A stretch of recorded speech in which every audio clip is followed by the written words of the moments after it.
Bom, gente, vamos dar prosseguimento aqui aos nossos vídeos com questões da Fundação Carlos Chagas, né? Sempre aí visando colocar aqui os principais assuntos que a organizadora vem cobrando atualmente.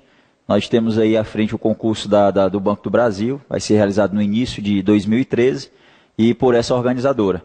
Então, o que a gente tem aqui visto é que são questões variadas, né? Concursos diversos dentro do nosso país, questões sobre software, hardware, questões sobre sistema operacional Windows, questões aí sobre internet, correio eletrônico, então questões diversas. E ainda editores de textos, planilhas, que nós vamos ver em questões aqui de alguns outros concursos.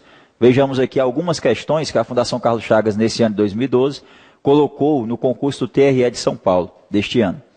Então aqui é sobre o webmail. Sobre o webmail é incorreto afirmar. Então já falamos também muito sobre isso nos vídeos anteriores, em alguns vídeos anteriores. O webmail é uma interface hoje que é utilizada de correio eletrônico para que o usuário possa executar suas operações de correio eletrônico utilizando um navegador de internet. Ou seja, é quando um provedor disponibiliza uma conta de e-mail para um usuário e através do site, através da página desse provedor, você faz o seu login de usuário, né? Você entra com o seu nome de usuário e senha após criar sua conta. E numa página do site do provedor, você tem lá todos os recursos que antigamente você tinha em programas que são denominados clientes de e-mail. Né? O caso do Outlook Express, do Mozilla Thunderbird. Então, nessa página do provedor, você tem recursos para criar e enviar e-mails, ler e-mails, encaminhar e-mails, responder e-mails, ou seja, aqueles mesmos comandos básicos de programas clientes de e-mail, você tem todos esses recursos, esses comandos dentro de uma página do provedor referente ao e-mail. Então, isso aqui é o webmail. Então, as mensagens residem no servidor do provedor e quando você abre a página de e-mail, você tem acesso a essas mensagens diretamente no servidor do provedor. Já o cliente de e-mail, normalmente, faz com que, após uma determinada configuração no computador, as mensagens sejam baixadas para uma pasta no disco rígido e residam ali naquele disco, fiquem gravadas ali naquele disco, e não mais no servidor do provedor. E outro detalhe, para cada máquina que você vai usar o cliente de e-mail, você deve estabelecer essa mesma configuração, certo? Você precisa de uma configuração para cada máquina que tenha especificamente aquele software de e-mail, e que com essa configuração possa fazer uma espécie de transferência das mensagens de e-mail do servidor do provedor para uma pasta no disco local do seu computador. O que não é nada interessante, porque no caso você vai ter suas mensagens espalhadas em vários computadores, digamos assim. O correto mesmo é você utilizar hoje em dia o webmail, que é muito mais prático, muito mais utilizado. E se for utilizar cliente de e-mail, utilizar apenas no seu computador pessoal, numa máquina sua. Então, com relação ao webmail, o que é incorreto afirmar? A letra A diz que é a forma de acessar o correio eletrônico através da web, usando para tal um navegador, um browser, um navegador de internet, um Mozilla Firefox, um Internet Explorer, um Google Chrome, já que, corretamente, você vai ter que usar um navegador para acessar a página do provedor e acessar realmente o item e-mail da página. E um computador que esteja conectado à internet para que você tenha acesso à página do provedor. Primeiro item é correto e não incorreto.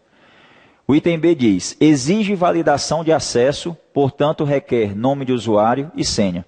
Então, exige, porque quando você abre a página do provedor e clica na opção e-mail, vai ser solicitado a você o seu nome de usuário e senha para se ter acesso à sua página de e-mail, às suas mensagens. Então, requer nome de usuário e senha? Correto, requer. Tanto que, para que você tenha acesso à página do e-mail, você tem que digitar o seu nome de usuário e senha. Item C. Via de regra, uma de suas limitações é o espaço em disco reservado para a caixa de correio, que é gerenciado pelo provedor de acesso. Então, quando você cria uma conta de e-mail, você tem lá para o armazenamento das suas mensagens naquele servidor, tantos megabytes, tantos gigabytes, você tem um espaço reservado para aquela sua conta de e-mail que é gerenciado pelo provedor. Então, é o provedor que indica. Você tem aqui essa conta de e-mail, seja ela gratuita ou não, e você vai ter no nosso servidor tantos bytes, kilobytes, megabytes, gigabytes, para gerenciamento aqui das suas contas de e-mail, da sua conta de e-mail, das suas mensagens de e-mail. Então, é mais um item correto. Geralmente, por padrão, via de regra, uma das limitações do webmail é que o provedor vai te dar um espaço determinado no servidor para gerenciamento das suas mensagens de e-mail. Então, atualmente, os provedores eles utilizam um grande espaço, digamos assim, de armazenamento para os seus clientes. Até aqui tudo certinho. Letra D. HTTP, que é o protocolo de transferência de hipertexto. É o protocolo normalmente utilizado no webmail. E é isso mesmo. Já que o webmail é quando se utiliza a conta de e-mail através de um navegador, e a transferência de dados de um servidor para uma máquina, de um servidor para outro servidor, é feito pelo protocolo de transferência de hipertexto, ele é muito utilizado também na transferência de mensagens de correio eletrônico. Já no cliente de e-mail, se utilizam outros protocolos apropriados mais para e-mail, disponíveis para aquele recurso mesmo de e-mail, que é o SMTP, protocolo utilizado no envio, na saída dos e-mails, e o POP3, o IMAP, que são protocolos que são utilizados no recebimento, na entrada dos e-mails. Então, no webmail, como se utiliza o navegador, e lá no navegador, quando você acessa uma página web, normalmente você vê no começo da barra de endereço HTTP, é esse o protocolo utilizado normalmente, como diz aqui, no webmail. Então, sobrou o último item, o item E, que diz, é a forma de acessar o correio eletrônico através da web. Então, até aqui, beleza. O webmail é uma forma de se acessar o correio eletrônico através da web. Agora, desde que haja um software cliente de e-mail instalado no computador, não precisa ter um software específico de e-mail. Como nós vimos lá no item A, só precisa que você tenha um navegador, um browser instalado e o computador esteja conectado à internet. Não precisa de um cliente de e-mail, pois as mensagens, os recursos do e-mail serão acessados diretamente pela página do provedor, de e-mail do provedor. Este é o item correto. Então, no outro recurso que é chamado cliente de e-mail, aí sim, precisa de um software desse específico instalado no computador para que se use esse recurso de transferir as mensagens do servidor do provedor para um disco, uma pasta local no seu disco rígido referente ao programa que está sendo utilizado. Este é o item incorreto. Primeira parte certa, mas não precisa, não tem a necessidade de um programa específico de e-mail estar instalado no computador em uso, apenas um navegador, um browser. Letra E, a opção incorreta. Vamos a mais uma questão desse concurso TRE de São Paulo, realizado esse ano pela Fundação Carlos Chagas. Agora uma questão sobre memórias. Mais uma vez, CESP-UNB, muitos concursos esse ano, cobrando memórias de computador. E essa questão diz que João possui uma pasta em seu computador com um conjunto de arquivos que totalizam 4 GB. A mídia de backup é uma cópia adequada, dentre outras, para receber uma cópia da pasta é. Bom, então se eu quero fazer uma cópia, um backup, para que fique guardada uma pasta com tantos arquivos, né, dentro dela, eu tenho que utilizar o quê? Uma mídia de armazenamento permanente, ou seja, não volátil. E entre essas opções aqui, letra A, B, C, D, a memória cache e a memória RAM são memórias voláteis. Então, já poderia descartar aqui a letra D e a letra E. São memórias do tipo volátil. Então, a memória RAM, a memória cache, elas armazenam cada um o seu conteúdo. RAM, o que está sendo trabalhado no momento, em termos de janelas, documentos, programas. E cache, o registro de processos já executados pela CPU. Só que são memórias do tipo volátil. Perde todo o conteúdo quando o computador for desligado. Eu vou eliminar aqui a possibilidade também de usar um disquete de 3,5 de polegadas de alta densidade, porque é um disco que tem capacidade nominal do fabricante de apenas 1,44 megabytes. Então, como é que eu vou gravar um arquivo que tem mais de 4... uma pasta, onde o conjunto de itens dessa pasta totaliza mais de 4.000 megabytes, 4 gigabytes, se o disquete cabe pouco mais de 1 megabyte. Vou descartar aqui também a possibilidade do CD do tipo R. A diferença entre a mídia do tipo R e do RW é que o R é um disco que apenas aceita uma gravação no seu espaço, depois passa a ser uma mídia ROM, somente para a leitura dos dados que já foram gravados, e a mídia RW é que é uma mídia regravável. Depois de completar uma primeira gravação no disco, você pode apagar os dados e reutilizar o espaço gravando outros dados no disco, como se acontece com disquetes, como se acontece com pendrives. Então a diferença aqui, RRW é essa, e no caso da mídia, o CD tem uma capacidade nominal de 700 megabytes. Então, é como eu disse, 4 gigabytes é aproximadamente 4.000 megabytes, né? É um pouco mais de 4.000 megabytes. E o CD ele só tem capacidade para gravar 700 megabytes. Já o DVD básico, comum de uma camada, ele tem capacidade nominal de 4.7 gigabytes. Então, mais de 4.000 megabytes. Então, seria a mídia mais adequada aqui, a única, digamos assim, até que possível, para receber a gravação, uma cópia dessa pasta que tem tamanho total de 4 gigabytes. Então, seria o DVD. Aí, no caso, tanto faz ser o DVD-R como o DVD-RW, certo? Porque aqui, no caso, você vai fazer apenas uma cópia. Não está dizendo dentro da questão que você vai ter que fazer uma cópia, depois vai ter que reutilizar o espaço do disco com outras informações. Poderia ser um DVD de qualquer tipo, R ou RW. Então, essas duas memórias aqui de baixo, D e E, são memórias do tipo volátil. Então, não dá para se guardar nada dessas memórias, porque todo o conteúdo é perdido quando o computador é desligado. O disquete e o CD são mídias não voláteis, mas não têm a capacidade de armazenar 4 GB. Né? O disquete pouco mais de 1 MB e o CD 700 MB. E o DVD, sim, ele tem a capacidade de armazenar 4.7 GB, o de uma camada. Existe um outro de 2 camadas com mais de 8 GB, 8.5 GB de capacidade de armazenamento. Seria uma mídia correta, adequada para se gravar uma pasta com um total de 4 GB de tamanho. Portanto, letra A, a opção correta dessa questão. Vamos a mais uma questão desse concurso TRE de São Paulo, realizado pela FCC, que é a questão 19. Em relação à organização de arquivos, é correto afirmar. Letra A. Uma pasta pode conter apenas arquivos. E isso aqui é uma questão básica do básico mesmo. Uma pasta pode conter, além de arquivos, outras pastas que são chamadas subpastas, certo? Que é sinônimo de diretório, subdiretório.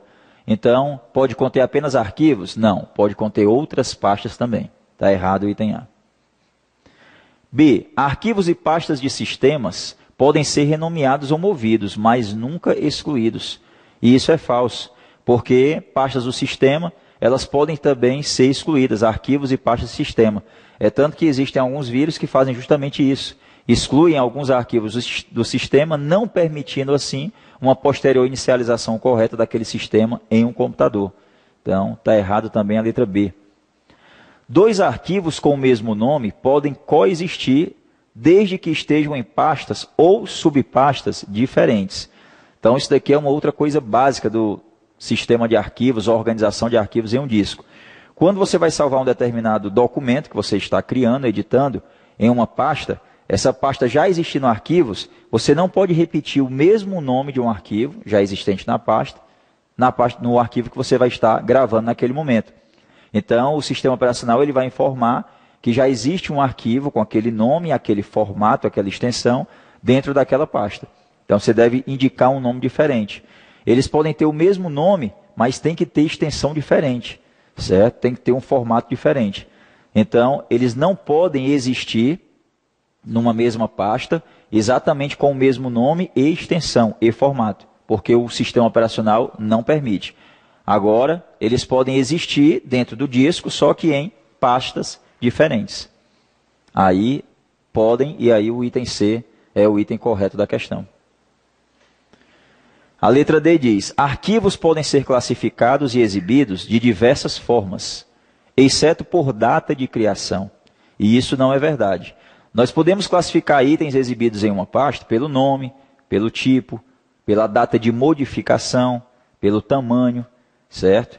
Esse é o padrão do Windows. Então, se a gente colocar aqui na tela uma janela do Windows Explorer, nós temos aqui um modo de exibição que é chamado detalhes. Nome, data de modificação, tipo e tamanho. Então, se você quiser classificar os itens da janela por nome, clica aqui na ferramenta nome, por data de modificação, clica aqui, por tipo. Então, esse é o padrão do Windows. Nome, data de modificação, tipo, tamanho. Nós temos aqui em cima, no menu Exibir, um comando chamado Escolher Detalhes. E em Escolher Detalhes, nós vamos ter aqui embaixo Data de criação. Então, se no seu computador você abrir uma pasta qualquer pelo Windows Explorer, no botão modos de exibição, que fica lá no cantinho superior direito da janela do Windows Explorer, escolher o modo de exibição detalhes. Você já vai ver por padrão nome, data de modificação, tipo e tamanho. Aí você depois vai no menu exibir, clica no comando escolher detalhes. Aí você vai ver os itens em que você pode exibir aqueles itens na tela, né? Nome, data de modificação, tipo e tamanho já marcados. E na lista você vai ver data de criação, você vai marcar e clicar no OK. Então, com isso, essa nova coluna vai aparecer nas janelas do Windows Explorer do seu computador e você vai poder classificar os itens pela data de criação também. E lá na questão, a informação é que não se pode classificar os itens pela data de criação. Como se dissesse que só pode pela data de modificação, porque é o padrão que aparece na janela do Windows Explorer. Errado. E a letra E diz que arquivos e pastas de documentos do usuário podem ser renomeados, mas não podem ser movidos. Então, isso também não é correto. Você pode falar, como a gente viu aqui no vídeo anterior, você pode executar, aliás, como a gente viu no vídeo anterior, clicar e arrastar um item de um local para o outro, com a tecla Shift pressionada e o item será movido. Quando é que um item não vai poder ser movido ou excluído? É quando ele estiver sendo utilizado pelo usuário em algum programa. Se eu estiver usando um documento do Word, aquele documento eu não vou poder abrir, eu não vou poder... Aliás, abrir não, desculpa. Eu não vou poder excluir, não vou poder renomear, eu não vou poder mover, excluir. Então, esses comandos não podem ser utilizados com documentos que estejam abertos. Mas, se não, pode renomear, pode mover tranquilamente. Portanto, a letra C é que é o item correto dessa questão. E para a gente finalizar aqui as questões sobre essas questões da Fundação Carlos Chagas, do concurso TRE de São Paulo, uma questão aqui sobre o Microsoft Word 2010, que diz assim: muitas vezes o alinhamento justificado de parágrafos no Microsoft Word deixa grandes espaços entre as palavras, numa mesma linha ou em várias linhas do texto, que podem, além de comprometer a estética do texto, dificultar a leitura. Uma solução para esse problema no Microsoft Word 2010 é habilitar a hifenização automática do texto. Isso pode ser feito por meio da opção hifenização da guia. Bom, vamos aqui a uma janela do Word, onde nós já deixamos um textozinho aqui na janela. Certo? E o que é que a gente percebe aqui? Está aqui o texto que está alinhado à esquerda. E aqui do lado direito está tudo desalinhado. Certo? Tem espaço sobrando para caramba aqui do lado direito. E nós vamos justificar essas linhas desse parágrafo. Aí o que é que a gente percebe? Alinhou à esquerda e à direita, só que realmente, como a questão lá diz, em termos de estética dentro do documento, a gente vê um grande espaço de uma palavra para outra. Então, para corrigir essa falha, podemos, no Word, ativar o recurso chamado hifenização, que vai pegar algumas palavras de uma linha, do início de uma linha, e colocar parte dela no final da linha anterior com um hífenzinho. Porque, por padrão, o Word, quando uma palavra não cabe no final de uma linha, ele joga a palavra toda para outra linha. Aí aquele espaço que fica lá no final da linha, quando a gente justifica, ele compensa justamente entre as palavras. Então, para dividir a palavra de uma linha para outra com o hífen, a gente vai ativar o comando hifenização nesse menu, chamado layout da página, e está aqui já o comando, olha, hifenização automática. Então está aí, corrigiu completamente aquele excesso de espaço entre as palavras em várias linhas desse parágrafo, porque a maioria das palavras, vejam, começam numa linha, hífen, hífen, hífen, hífen, e terminam na linha seguinte.